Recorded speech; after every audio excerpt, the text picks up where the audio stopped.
പ്രമേഹ രോഗികൾക്ക് 2 തരത്തിൽ കാലിന് ബുദ്ധിമുട്ടുകൾ വരാം. കുറേ വർഷം ഡയബറ്റിസ് ആയി കഴിയുമ്പോൾ നമ്മളുടെ കാലിന്റെ ഞരമ്പുകൾക്ക് അതായത് നെർവ്സിന് ബുദ്ധിമുട്ട് തകരാറുകൾ വരാം. അപ്പോഴാണ് നമ്മുടെ കാലിന് പുകച്ചിലോ അല്ലെങ്കിൽ പിന്നുകൊണ്ട് കുത്തുന്ന പോലെയോ അല്ലെങ്കിൽ ചൂടോ തണുപ്പോ അറിയാതിരിക്കുകയോ ഒക്കെ ചെയ്യുന്നത് നെർവ്സിനെ എഫക്റ്റ് ചെയ്യുമ്പോഴാണ്. രണ്ടാമതായി നമ്മളുടെ കാലിലേക്കുള്ള രക്തോട്ടം കുറഞ്ഞിട്ടുള്ള ബുദ്ധിമുട്ടുകൾ ഉണ്ടാവാം. അപ്പോഴാണ് നമുക്ക് മുറിവുകൾ വരുമ്പോൾ ഉണങ്ങാതിരിക്കുന്നത്. ഈ കാരണങ്ങൾ കൊണ്ടാണ് പ്രമേഹ രോഗികൾ നമ്മുടെ കാലിനെ മുഖം പോലെ സൂക്ഷിക്കണം എന്ന് പറയുന്നത്. എല്ലാ ദിവസവും നിങ്ങൾ രാത്രി കിടക്കുന്നതിന് മുമ്പ് ഇളം ചൂടുവെള്ളത്തിൽ സോപ്പിട്ട് കാല് കഴുകിയിട്ട് വേണം കിടക്കാൻ. ചൂട് ശ്രദ്ധിക്കണം.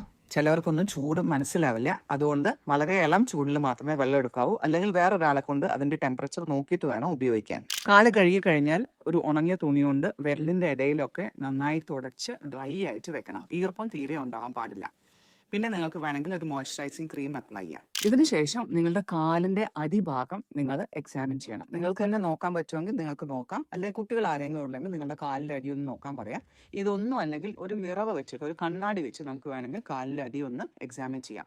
മുരലുകളും കാര്യങ്ങളും ഒന്നും പറ്റിയിട്ടില്ലല്ലോ എന്ന് ഉറപ്പ് വരുത്തിയിട്ട് വേണം എല്ലാ ദിവസവും രാത്രി നമ്മൾ കിടക്കാൻ. കാരണം നമ്മൾ ഒ പിയിൽ എല്ലാ ദിവസവും കാണുന്നതാണ് ആളുകൾ ഈ മുറിവൊന്നും പറ്റിയാൽ അറിയുന്നത് പോലും ഇല്ല.